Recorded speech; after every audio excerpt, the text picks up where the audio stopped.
PM Modi और हरियाणा के CM Manohar Lal Khattar के ऊपर बेहद शर्मनाक बयान देने वाले हरियाणा प्रदेश कांग्रेस अध्यक्ष उदय भान की अकल ठिकाने लग गई है और इस मामले में खुद को कानूनी तौर पर फंसते हुए देखकर उन्होंने माफ़ी मांगने में ही भलाई समझी है।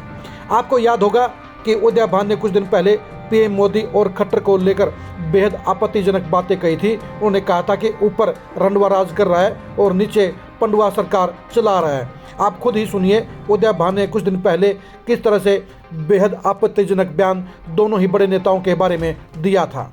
ऊपर रंडवा राज कर रहा है, नीचे पंडवा राज कर रहा है। उसने जीते जी अपनी पत्नी को मार दिया और नीचे वाले को पता ही नहीं है क्या होता है घर परिवार का चलाना। तो ये इस तरह का हो रहा है। ऊपर रंडवा राज कर रहा है, नीचे पंडवा राज कर रहा है। उसने जीते जी अपनी पत्नी को मार दिया और नीचे वाले को पता ही नहीं है क्या होता है घर परिवार का चलाना। तो ये इस तरह का हो रहा है। ऊपर रंडवा राज कर रहा है, नीचे पंडवा राज कर रहा है। उसने जीते जी अपनी पत्नी को मार दिया और नीचे वाले को पता ही नहीं है क्या होता है घर परिवार का चलाना। तो ये इस तरह का हो रहा है। आपने देखा होगा किस तरह से उदय भान ने सामाजिक मर्यादाएं और नैतिक मर्यादाओं को तोड़ते हुए पीएम और सीएम के खिलाफ बेहद आपत्तिजनक बयान देने का काम किया था। ये बयान देने के बाद भी उदय भान की हेकड़ी कम नहीं हुई थी और उन्होंने मीडिया के सामने कहा था कि उन्होंने कुछ भी गलत नहीं कहा है। उन्होंने हरियाणा के आम बोलचाल के शब्दों का प्रयोग किया है। उन्होंने ये बात मानने से इनकार कर दिया था कि इस मामले में उन्होंने कोई गलती की है, कोई गलत बयानी की है और उन्होंने माफ़ी मांगने से भी साफ इनकार कर दिया था। उन्होंने मीडिया के सामने किस तरह से अपना अड़ियल रुख अपनाया था, ये भी आप ज़रा गौर से दोबारा सुन लीजिए। आप ही पूछो ना क्या बयान था और उसमें क्या आपत्तिजनक था। नहीं, आप पूछ रहे ना,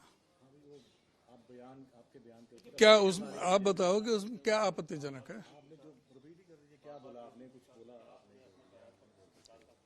मैंने यही कहा था कि भाई अपनी पत्नी को जो इतने सालों से छोड़े हुए पत्नी को होते हुए पत्नी को छोड़ रखा है कि रंडवा की तरह रह रहे हैं और मुख्यमंत्री ने तो शादी की नहीं।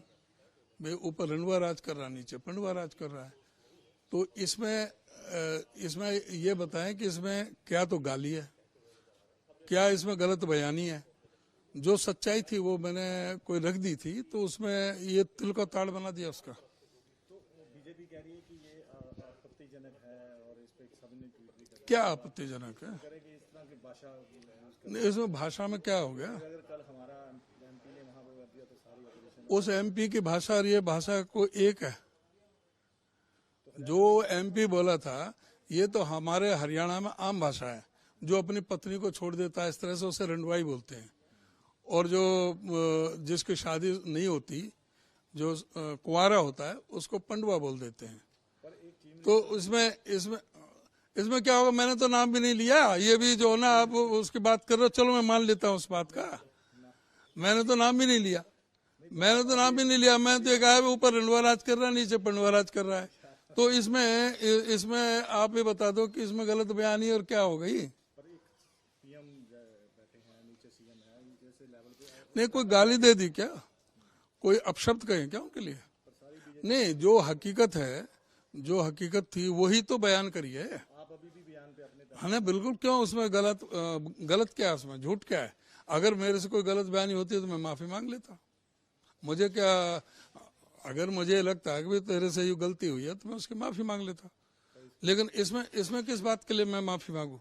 क्या पत्नी नहीं छोड़ रखी, क्या मुख्यमंत्री कुंवारा नहीं है। हमारी आम भाषा में तो उसको रंडवा पंडवाई बोलते हैं। तो वो हमने बोल दिया और वो ऐसे हल्के फुल्के अंदाज में बातचीत कर रहे थे। प्रेस कॉन्फ्रेंस में वो चीज निकली और उसको एक मुद्दा बना दिया तो फिर मैं मान लेता हूँ कि वो मुद्दा बना दिया। और मैंने कहा है, मैं उससे नकार नहीं रहा। मैं ये तो नहीं कह रहा कि ये तोड़ मरोड़ के कोई प्रेस वाले ने कर दिया, मैंने ऐसा नहीं कहा जी। मैं तो मान रहा हूँ ना कि मैंने कहा है। मैंने कहा इसको, मैंने ये तो नहीं कहा कि भाई कि कोई प्रेस वाले जो है ना उसको तोड़ मरोड़ के बात कर रहे हैं। मैंने ऐसा नहीं कहा जी, ऐसा नहीं कहा। मैंने कहा और इसमें कोई गलत तो नहीं कहा। मैंने जो सच्चाई थी वो मैंने रखी थी। सारी बीजेपी रोज रहे खिलाफ बीजेपी से, तो बीजेपी के हम रोज बीजेपी के खिलाफ हम नहीं बोलते। बीजेपी हमारी, और क्या बीजेपी हमारे हक में बोलेगी। बीजेपी तो खिलाफ बोलेगी। बीजेपी अपने को नियंत्रित करें, अपने सांसदों को, अपने विधायकों को, अपने नेताओं को नियंत्रित करें किस तरह की भाषा इनके नेता बोलते रहे हैं, अभी क्या है इसको बताने की जरूरत है? सारे ये भाषाएं अब आप ज्यादातर कभी नहीं, इलेक्शन के नहीं, ये तो आपने अब ये पहली बार को ये हाईलाइट कर दिया। ये तो पता नहीं, मैं पिछले 4 साल में 5 साल में कम से कम कोई 20-30 रैलियों में कह चुका इन बातों को। ये बात ही तो आज पॉइंटेड हुई है। हाँ, ये आज पॉइंटेड कर दिया। ये तो बहुत पहले से होती रही बात। ये इसमें कोई गलत बयान ही नहीं है। ये हमारे आम भाषा में चलता है, हमारे हरियाणा में ये आम रिवाज है। आप बता दो कि जो पत्नी को छोड़ दे और वो 1 साल 2 साल के लिए नहीं, 4 साल के लिए नहीं, 50 साल से पत्नी को छोड़ रखा, उसे क्या बोलोगे आप? रंडवा नहीं कहोगे, क्या कहोगे? और जिसका शादी नहीं हुआ हो उसको पंडवाई बोलते हैं। और क्या बोलते हैं? हमारे तो देसी भाषा में गांव में यही बोलते हैं, हमारे इलाके में। तो अगर वो कोर्ट में जाते हैं या आपके खिलाफ देती हैं, उनको अगर कोई ऐसा लगता है तो मैं तो कायम हूँ, कोर्ट में जाएंगे, मैं तो कायम हूँ, कोर्ट में जाएं, पुलिस पे अगर ऐसा FIR करें। अगर कोई ऐसा उन्हें ये लगता है कि मैंने ये इसमें गलत बयानी कर दी। आपने देख लिया होगा किस तरह से उदय भान ने इस बयान को लेकर अपने आप को स्टैंड के कायम रखते हुए ये कह दिया था कि उन्हें माफ़ी मांगने की जरूरत नहीं है, और उन्होंने ऐसा कुछ नहीं किया है जिसके चलते वो इस मामले में माफ़ी मांगने का काम करें।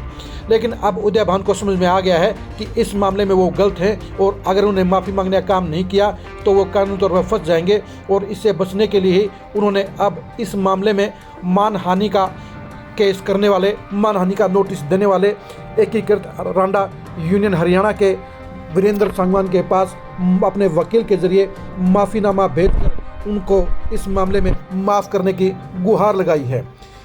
उदय भान के वकील ने वीरेंद्र सांगवान के वकील के पास जो माफ़ीनामा भिजवाया है उसको भी आपको जरूर पढ़ना चाहिए। इस माफ़ीनामे के अंदर उदय भान के वकील ने कहा है कि श्रीमान जी, मुझे मेरे मुवक्किल चौधरी उदय भान जी, अध्यक्ष हरियाणा प्रदेश कांग्रेस कमेटी, कोठी नंबर 140, सेक्टर 9-20 चंडीगढ़ ने आपके मुवक्किल श्री वीरेंद्र सिंह सांगवान, गांव माजरा, तहसील नारनौंद, जिला हिसार की हिदायत पर आपके द्वारा भेजे गए 4/10/2023 के कानूनी नोटिस का जवाब देने के लिए निर्देशित किया है। आपके वकील ने कथित अभद्र भाषा का आपके नोटिस में जो कुछ जिक्र किया है उसके बारे में मेरे मुवक्किल ने पहले से ही खेद प्रकट कर दिया है, वह माफ़ी मांग ली है।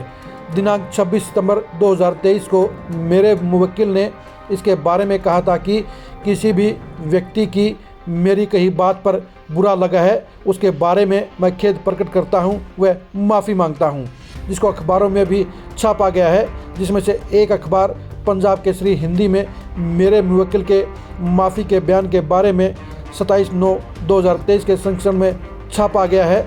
वह TV channel India news Haryana में 26/9/2023 को अपने साक्षात्कार में भी मेरे मुवक्किल ने इस माफ़ी के बारे में शब्दों में कहा कि मेरे तथाकथित शब्दों से किसी भी व्यक्ति को बुरा लगा है तो मैं अपने शब्द वापस लेता हूं और माफ़ी मांगता हूं। शायद आपके मुवक्किल ने उपरोक्त अखबार व अन्य अखबारों में इसके बारे में नहीं पढ़ा है, वह इंडिया न्यूज़ हरियाणा में इसके बारे में नहीं सुना व देखा है, अन्यथा यह नोटिस देने की नौबत न आती।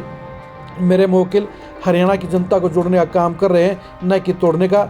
मेरे मुवक्किल का कांग्रेस पार्टी प्रदेश के लोगों को जोड़ने का काम करती है। अतः आपसे अनुरोध है कि आप कृपया इस नोटिस को वापस ले लें। केसी भाटिया।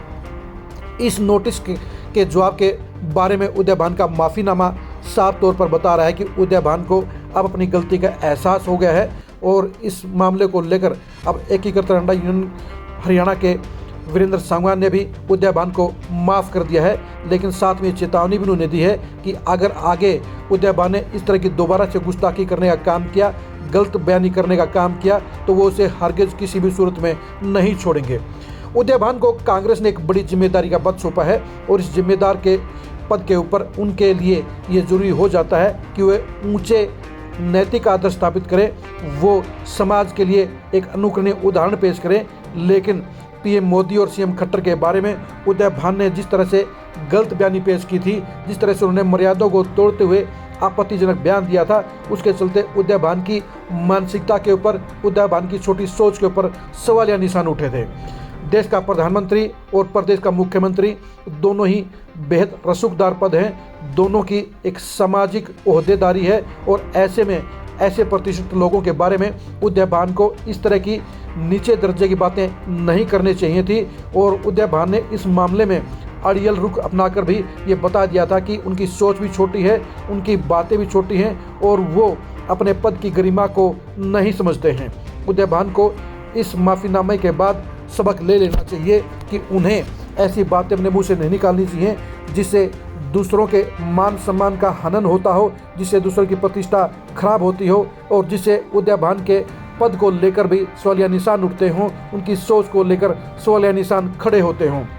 उदय भान इससे पहले भी कई बार इस तरह की उलूल जुलूल बातों के जरिए, नीचे दर्जे के बयानों के जरिए भी नेगेटिविटी हासिल कर चुके हैं, लेकिन अब भविष्य में उनके लिए ज़रूरी हो जाता है कि वो अपनी गलतियों से सबक लेते हुए भविष्य में इस तरह की कोई भी छोटे दर्जे की गलत बयानी ना करें जिसके चलते उनकी जग हंसाई हो और जिससे उनके प्रति समाज में नेगेटिव माहौल बने, उनकी नेगेटिव छवि बने। अब देखने की बात है कि उदय भान इस माफ़ीनामे के बाद क्या भविष्य में इस तरह की गलतियों से परहेज करने का काम करते हैं या ये इस तरह का गलत बयानी का दस्तूर जारी रखते हैं। उदय भान की जुबानी बातों को जानने के लिए आप खरी खरी न्यूज़ के साथ बने रहिएगा। उदय भान की 2024 में पॉलिटिक्स को समझने के लिए, उनके पद के रसूख के हकीकत को जानने के लिए भी आप खरी खरी न्यूज़ के साथ बने रहिएगा।